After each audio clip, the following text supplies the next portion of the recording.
नमस्कार। मैं सत्यदेव चौधरी आज आपके सामने डेमोक्रेसी के विषय पर अपनी कुछ बातें रखता हूं।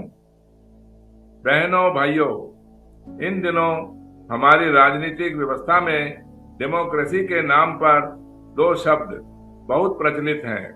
पहला इलेक्टरल डेमोक्रेसी और दूसरा लिबरल डेमोक्रेसी। लिबरल डेमोक्रेसी की बात बाद में करेंगे, पहले इलेक्टरल डेमोक्रेसी की बात करते हैं। वैसे तो हम राजनीति में डेमोक्रेसी शब्द बार बार बोलते रहते हैं, परंतु डेमोक्रेसी है नहीं। फिर भी इलेक्टरल डेमोक्रेसी के बारे में कुछ बातें करते हैं। पहला, हमारी कुल जनसंख्या के लगभग 121 करोड़ नागरिक वोटर बनने के योग्य हैं, परंतु चुनाव आयोग ने केवल 90 करोड़ नागरिकों को ही वोटर बना रखा है।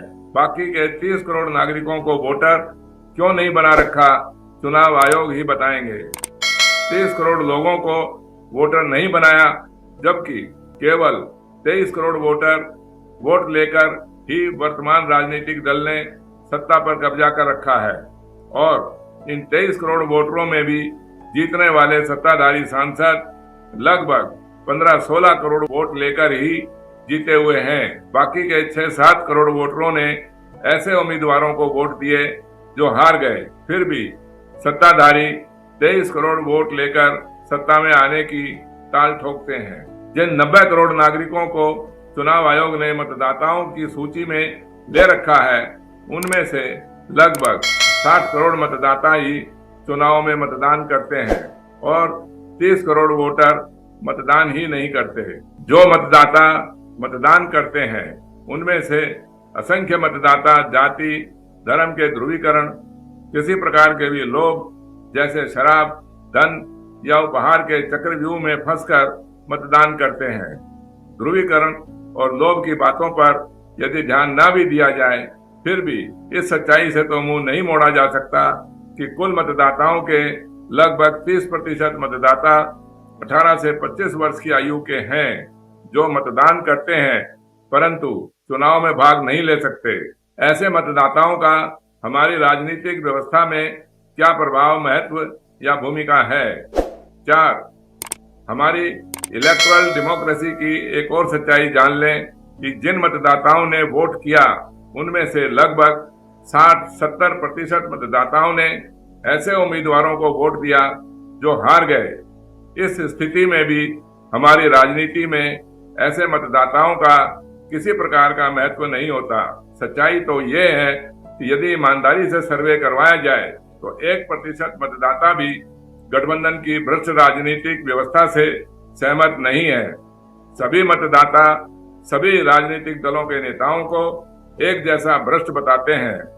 फिर क्यों केवल चुनाव का नाटक करने के लिए चुनाव पर समय के साथ साथ करोड़ों अरबों का धन बर्बाद किया जाता है? 5, विप और दल बदल कानून बनाकर हमारे भ्रष्ट नेताओं ने इलेक्टरल डेमोक्रेसी का स्तर और नीचे से नीचे गिरा दिया। विप और दल बदल कानून बनाकर नेताओं ने सांसदों और विधायकों को गुलामी की बेड़ियों में जकड़ लिया और सांसद व विधायक भी निर्लज्जता से विप और दल बदल की गुलामी की बेड़ियों को खुशी खुशी ढो रहे हैं।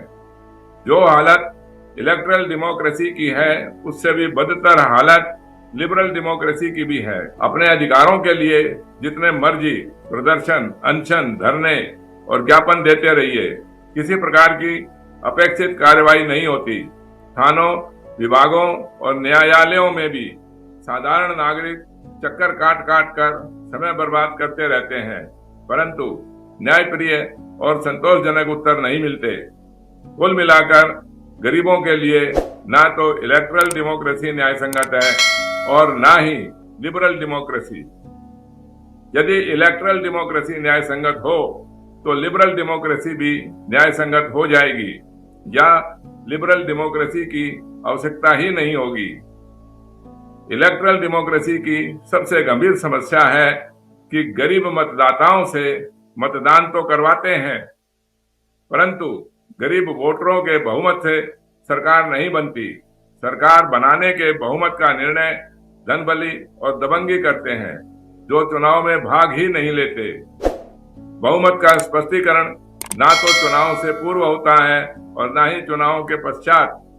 इसीलिए चुनाव के पश्चात बहुमत का निर्णय गिने चुने सांसदों या विधायकों के माध्यम से धनबलियों और दबंगियों पर निर्भर हो जाता है।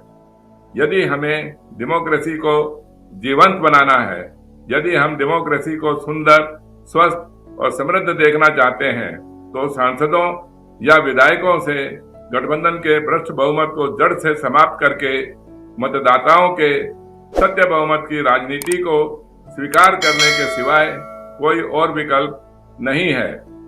आने वाले 2024 लोकसभा के चुनाव में दिल्ली चांदनी चौक क्षेत्र से सत्य बहुमत पार्टी को जितवाकर अपनी आंखों से देख लेना किस प्रकार देश में गठबंधन की भ्रष्ट राजनीति में हड़कंप मचता है। आपके सुझाव, सहयोग और समर्थन की प्रतीक्षा में परमपिता परमेश्वर से प्रार्थना करता हूं कि हम सबको स्वस्थ व प्रसन्न रखे। गठबंधन मुक्त सत्य बहुमत जिंदाबाद जिंदाबाद। धन्यवाद।